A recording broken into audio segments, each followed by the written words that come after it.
The year is 1999. I'm 8.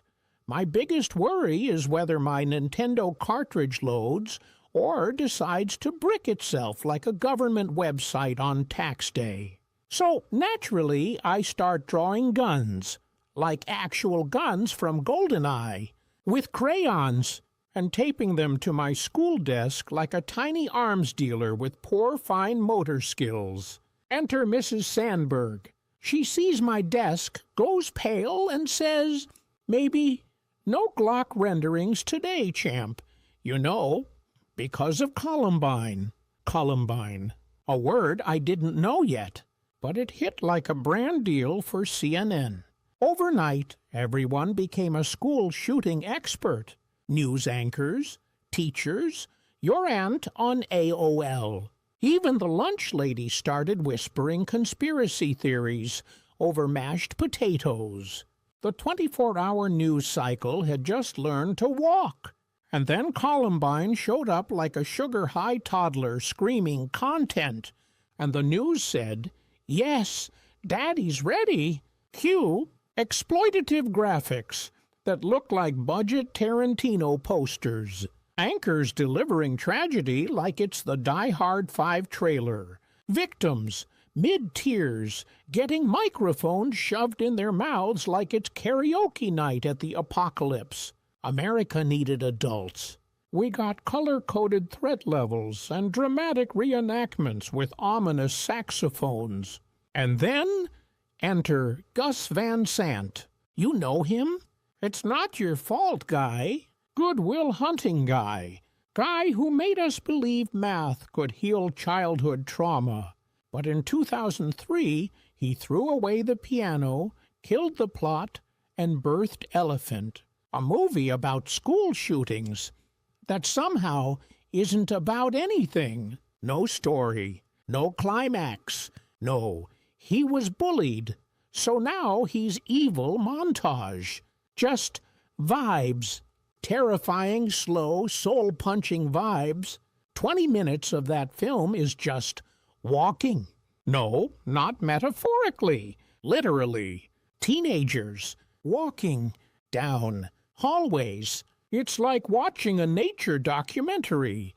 But the nature is apathy. And you, the viewer, are the confused meerkat and wondering why you feel existential dread watching a kid microwave soup. But that's the genius. You don't watch the characters.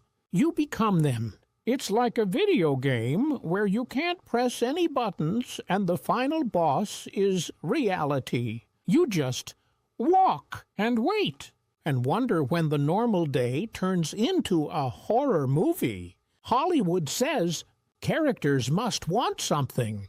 Elephant says, what if they just want to pee before third period? This is cinema that gives you nothing. No arcs, no answers, no quirky side characters. Just real kids in a real school until the bullets show up.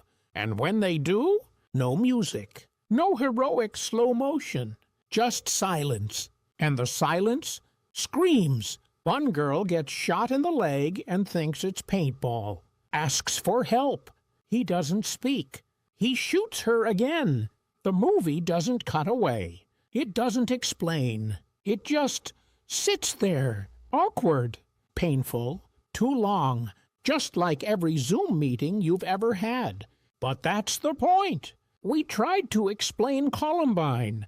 Was it the music? The video games? The trench coats? The air? Too much Mountain Dew? We asked, why? Because we wanted to feel safe. Like if we understood it, we could prevent it. We wanted a reason. Elephant offers none. No closure.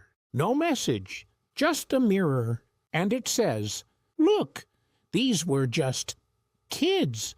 Kids who felt lonely. Kids who were weird. Kids who liked photography. Kids who didn't fit in. In other words, everyone. Everyone is someone in that school. Even the shooter. Especially the shooter. And that's the part we hate.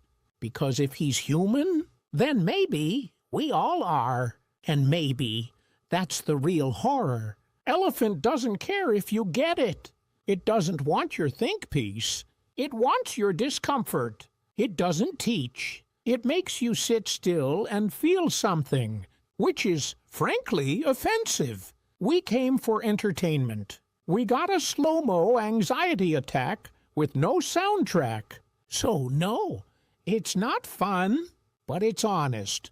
And in a world that turns trauma into content before the bodies are cold, maybe that honesty is the most violent thing of all.